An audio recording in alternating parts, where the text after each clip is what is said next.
Can Yashasvi Jaiswal become the best test opener there ever was? Of course, it's still a young test career, but the signs are right there. 100 in Australia, 100 in England, 100 in West Indies on debut, and 2 at home only shows the capability that Yashasvi Jaiswal has in the international arena. Not just against the fast bowlers, but also against the spinners. In fact, when the spinners come on, you can already listen to the commentators talking about how Yashasvi Jaiswal will take the spinner on. What's even more interesting is since his debut and until the England series, he was the highest run scorer not just as an opener, but overall in the world. He had played 36 innings, scoring almost 1,800 runs with a very impressive average of 52. What's even more interesting is the 100 that he got in the first innings of the first test match against England.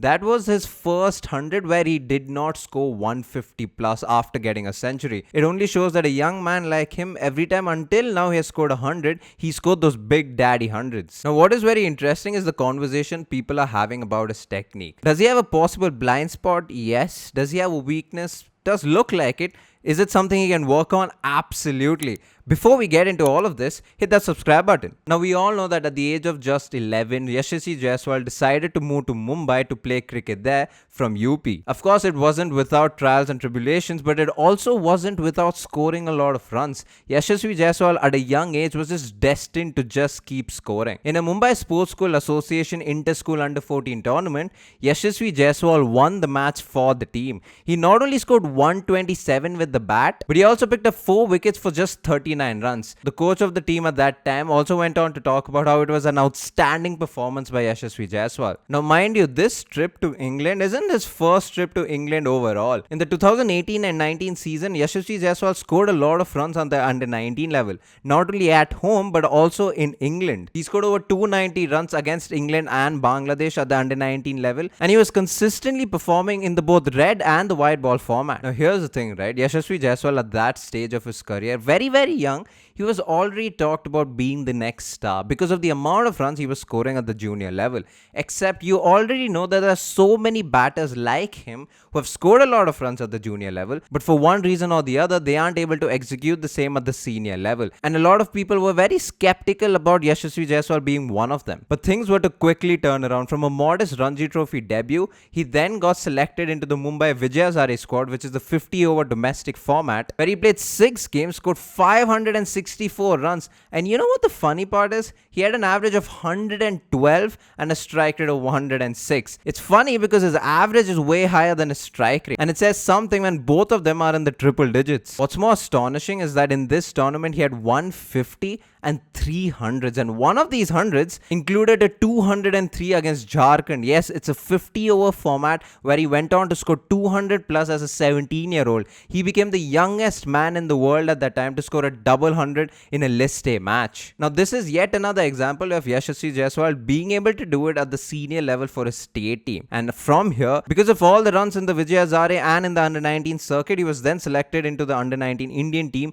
to represent India to the World Cup in 2020. And it shouldn't come as a surprise at all because by the end of that World Cup, Yashasvi Jaiswal was the highest scorer of the tournament, where he played 6 matches, scored 400 runs with an average of 133 and a strike rate of 82. He was the only batter in this tournament to score more than 300. And by the end of that season, Yashasvi Jaiswal was also part of the IPL, where he was brought into Rajasthan Royals. Now most of these are white ball numbers, right? By the time he made his debut for India in the test format against the West Indies in West Indies, he had a first class average of 80.2.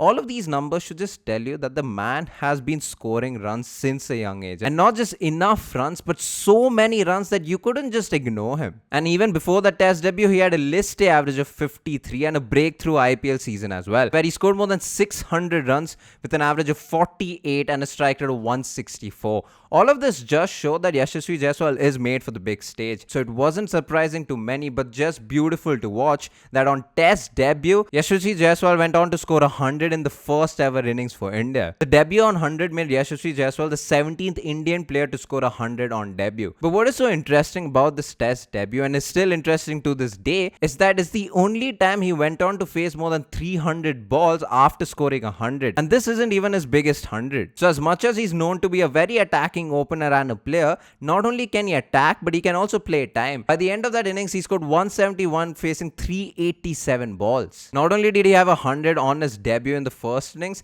in the second test match in the first innings, he went on to score a half century. Now, a series that a lot of people were excited for and looking forward to was the series against South Africa in South Africa, where a lot of people were expecting Yashasvi Jaiswal to just flourish, except he didn't. By the end of that series, he had an average of only 12, scoring just 50 runs in 2 test matches. But this was soon to be forgotten because India then came back home to play a home test series against England, where he just showed what he can do. Not only did he have 2 double hundreds in his name, but he also had 350, scoring 719 runs in this series with an average of 89. And then came the home test season against Bangladesh and New Zealand, where he didn't score a century but had multiple 50s. He was already a prominent figure in this playing 11 and already solidified his place as the opener. And then came the all-important Border Gavaskar Trophy in Australia, where he scored 100 in his first ever test match in Australia and had 2 other 50s in his name. By the end of the series, he scored 391 runs with an average of 43.4. With his own expectations, he would have been a little disappointed by not cashing in and scoring more runs. But there was something different about this Australian series. There was something very peculiar. Not only did he score runs, but there were conversations about his possible weaknesses, a blind spot, his head falling over,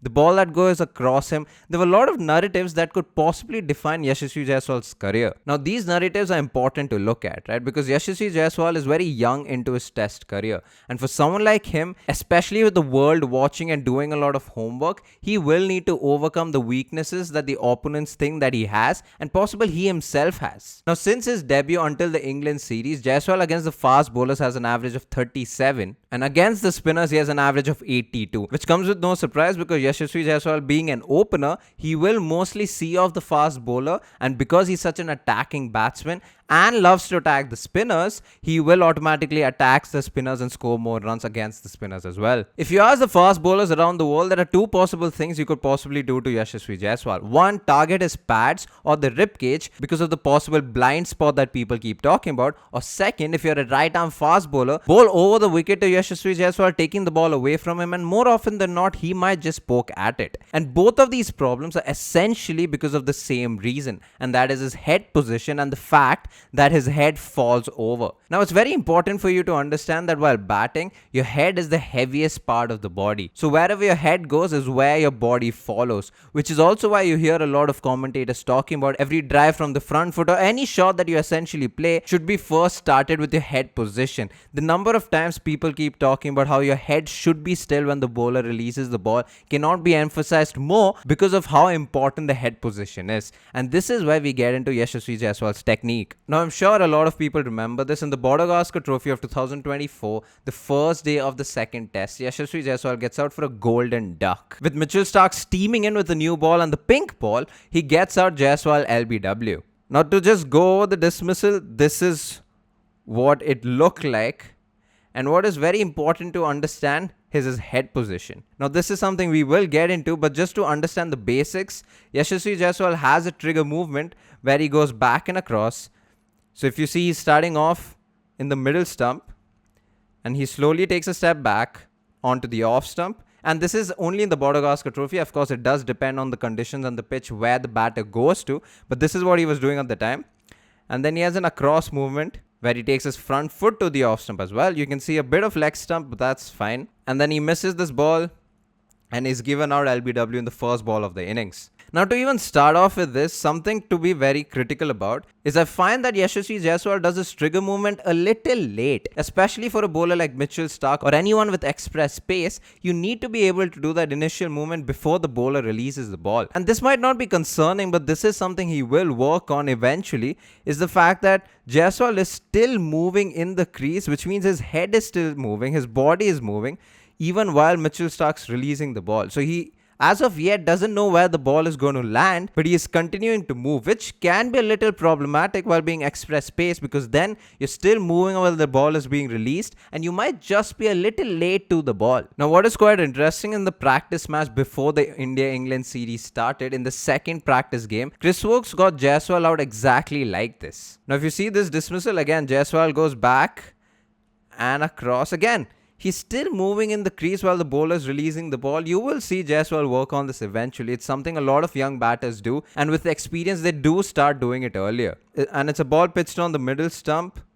You see Jaiswal play a flick shot, misses it, the umpire gives him out LBW. He was surely disappointed, and a lot of people argued that this might be going down leg, but it's not the first ball he's missing these kind of deliveries. And this is where we come to the head position. We saw Jaiswal do the trigger movement. Now the problem with his initial movement is the fact that his head falls over the outside the off stump. His head falls across and doesn't go forward towards the ball. What this basically means is that if you see his head position, it's outside the off stump. So this is the off stump and his head is here while the ball has pitched in the middle stump. To give you a little more clarity, this is the dismissal against Chris Vokes.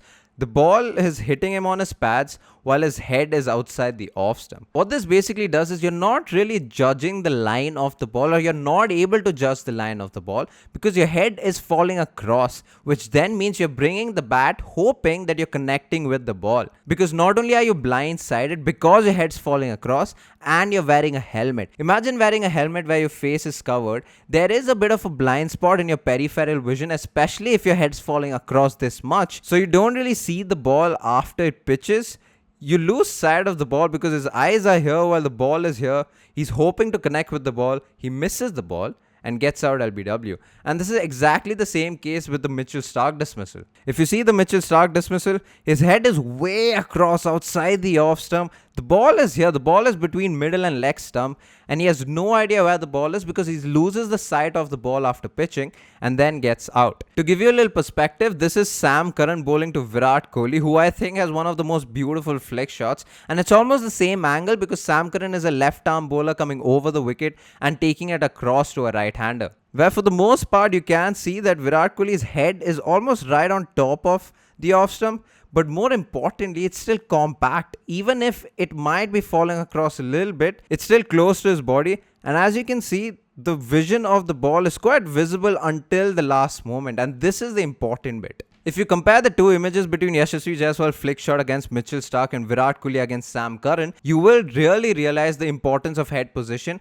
and why Virat Kohli's head position is a lot more important than someone like a Jaiswal in this point. I continue to reiterate the importance of head position because this is where we'll get into the other form of dismissal that people keep talking about, that is taking the ball across a left-hander, especially a Jaiswal, and because you know he might just nick it to the keeper or the slips. And this is again because of his head falling across. Now this is a dismissal of the second test match in the Bodogaskar Trophy Day 2 where Scott Boland bowls a ball across and you see Yashasvi Jaiswal playing at it and gives a catch to the wicket keeper.